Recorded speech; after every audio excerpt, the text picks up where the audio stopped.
All right, this song is Sing On, and it was actually the very last song written for the album. It musically just came out of a rehearsal jam. The feel of the song is a simple 6/8 blues, classic rock vibe, but lyrically it swims in pretty deep waters. It deals with suffering and the problem of evil. It's perhaps the heaviest song lyrically on the record and the heaviest musically.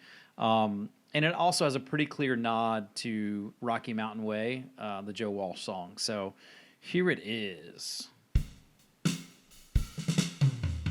Sing on, when trouble comes with us. Sing on. The song tries to address, like,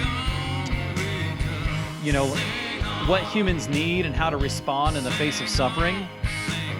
And this first verse is taken directly from the French theologian Simone Weil in her book, Waiting for God. And she says this. She says, the sea is not less beautiful in our eyes because we know that ships sometimes crash. If it altered the movement of its waves to spare a ship, it would be a creature gifted with discernment and choice, speaking of the ocean, and not this fluid, perfectly obedient to every external power. So it is this obedience which makes the sea's beauty. So once again, it is a fluid that is perfectly obedient to external power. And that's what makes it beautiful. The randomness of life, how the laws of nature work, although it means that sometimes we suffer, that's part of the beauty, right? And so the randomness of the tide doesn't change its beauty. In fact, the beauty is found in the randomness.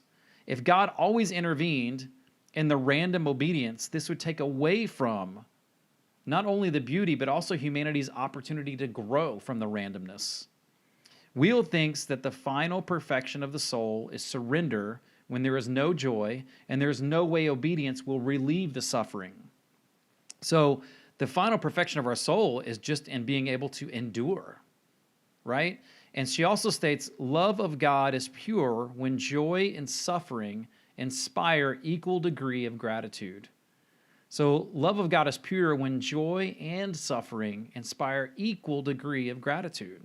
That's what this first verse is about.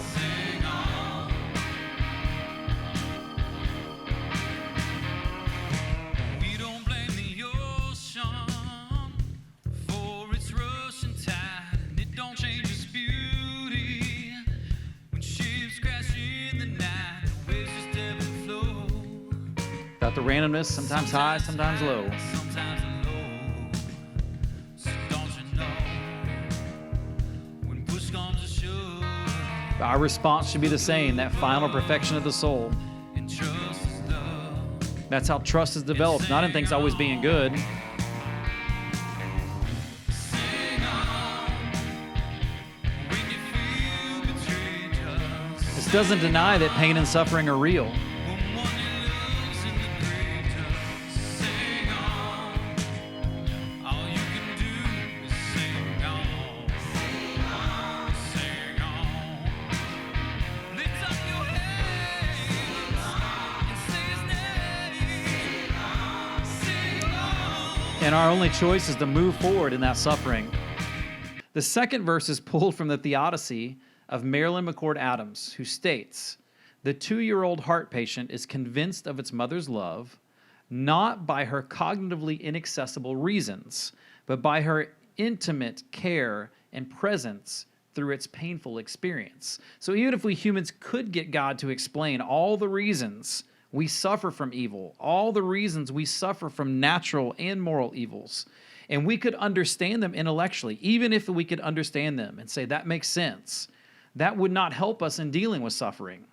What helps us is the loving comfort of our Father.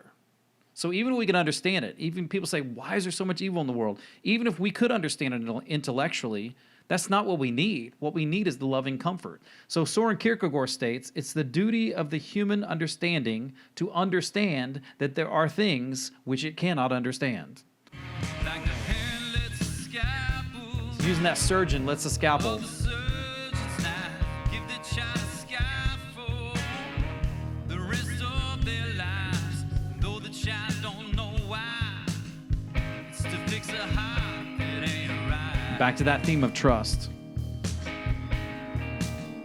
So trust him in the dark, like you do in the light.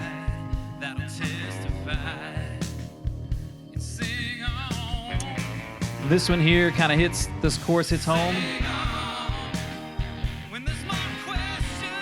About doubt and more questions than answer. Even in the face of cancer.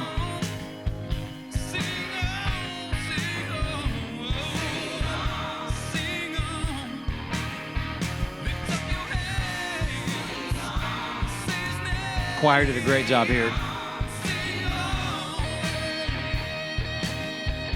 Can't have a blues song without some solos, right?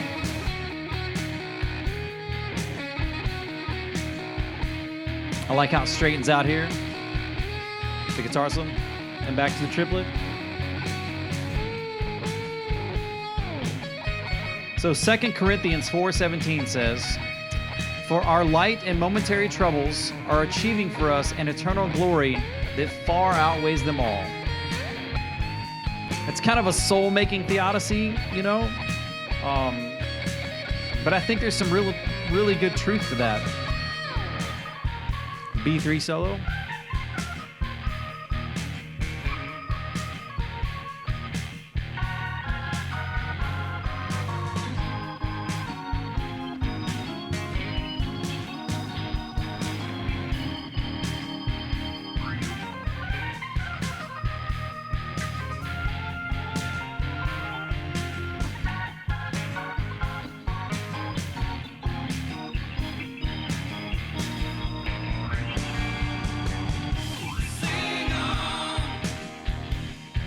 Kind of opening things up. Little nod to Steely Dan here.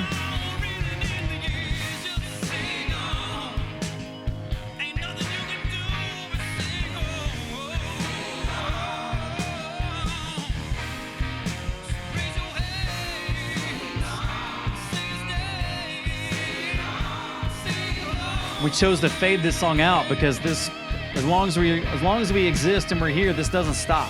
This sort of just having to keep going forward.